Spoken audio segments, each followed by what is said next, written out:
Hello friends, আমি ঈশা। আজকের আমি নিয়ে চলে এসেছি নতুন একটি রেসিপি।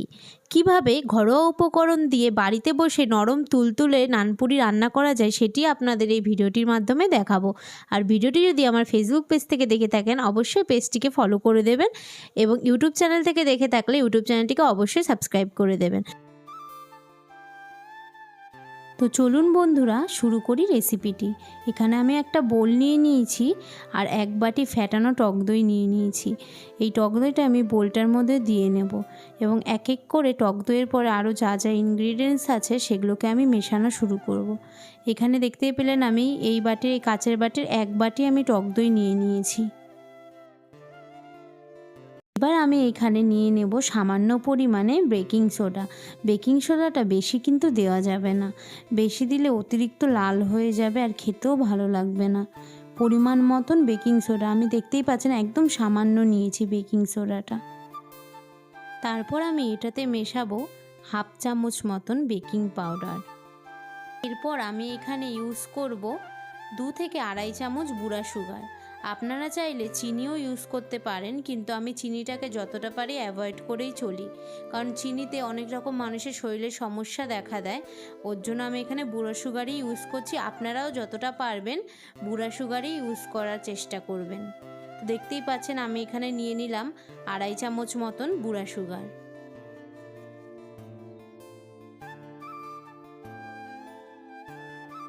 এরপর আমি এখানে নিয়ে নিচ্ছি পরিমাণ মতন লবণ। আমি এখানে সন্দপ লবণ ইউজ করেছি, আপনারা নর্মাল নুনও ইউজ করতে পারেন। এইবার আমি এখানে সবার লাস্ট নিয়ে নেব সাদা তেল, রিফাইন্ড অয়েল।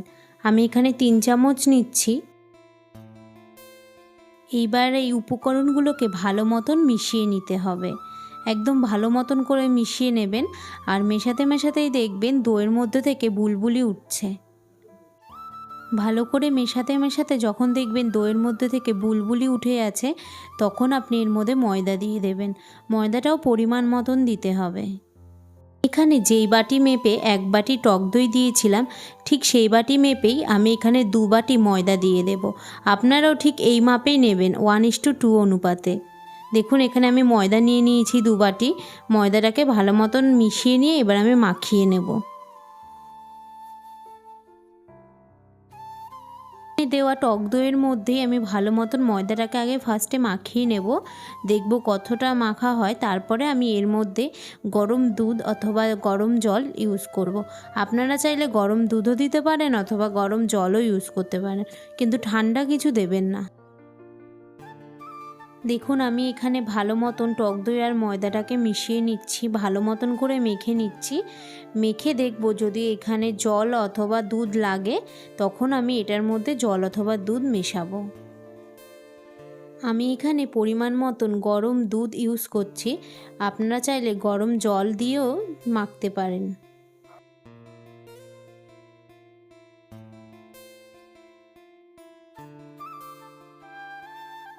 দেখুন আমার এখানে ময়দাটা পুরোপুরি মাখা হয়ে গেছে। দেখে অনেকটা মনে হচ্ছে চ্যাটচ্যাটে মতন, কিন্তু নানপুরির জন্য সবসময় চ্যাটচ্যাটে ময়দাই মাখতে হয়। এবার আমার হাতে লেগে যাচ্ছে বলে আমি এর মধ্যে ওপর দিয়ে একটু তেল মাখিয়ে নেব, কারণ তেল মাখালে আর হাতে লাগবে না। দেখুন আমি এখানে সাদা তেল ওপর দিয়ে মাখিয়ে নিচ্ছি, তাহলে আবার জিনিসটা হাতে লেগে থাকবে না। আমি এখানে সাদা তেল দিয়ে ভালো মতন মাখিয়ে নেব।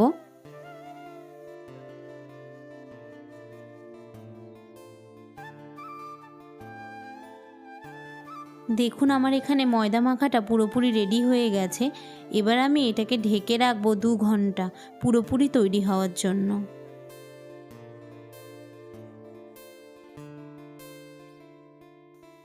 ময়দা মাখাটাকে আমি 2 ঘন্টা রেখে দিয়েছিলাম।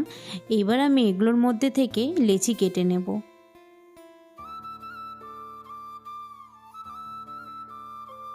এবার আমি এক এক করে নানপুরিগুলোকে বেলে নেব। অবশ্যই তেল দিয়ে বেলতে হবে। ময়দা দিয়ে বেললে আপনারা যখন ভাজবেন তেলটা কিন্তু কালো হয়ে যাবে, দেখতে বাজে লাগবে। তাই অবশ্যই তেল দিয়েই বেলবেন, আর একটু মোটা করে বেলবেন, কারণ নানপুরি মোটা হয়। আমি এখানে এক এক করে সবগুলোকেই বেলে নেব।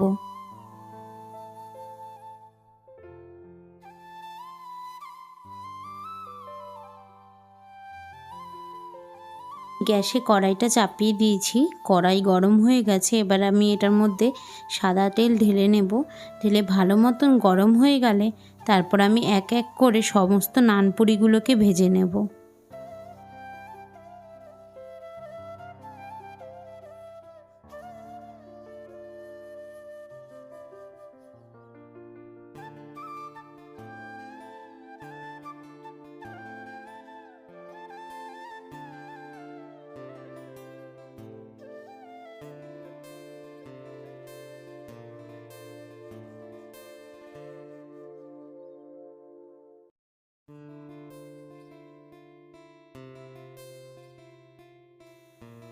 তো বন্ধুরা, এখানে রেডি হয়ে গেছে পুরোপুরি নানপুরিগুলো। দেখতেই পাচ্ছেন কতটা সুন্দর মোটা মোটা নানপুরি হয়েছে। এইভাবেই আপনারা বাড়িতে বানিয়ে খাবেন, আশা করি ভালোই লাগবে। দেখতেই পাচ্ছেন কত সুন্দর নরমও হয়েছে। তো বন্ধুরা, আজকের রেসিপিটা এতটুকুই ছিল। ভিডিওটি ভালো লাগলে অবশ্যই লাইক কমেন্টস করে জানাবেন, এবং এই ভিডিওটি যদি আমার ফেসবুক পেজ থেকে দেখে থাকেন তাহলে ফেসবুক পেজটিকে অবশ্যই ফলো করে দেবেন, এবং এটি যদি ইউটিউব চ্যানেল থেকে আপনারা দেখে থাকেন তাহলে অবশ্যই চ্যানেলটিকে সাবস্ক্রাইব করে দেবেন। আজকের মতন এতটুকুই ছিল। তো দেখা হচ্ছে নেক্সট কোনো নতুন কোনো রেসিপি নিয়ে। ততক্ষণের জন্য টাটা।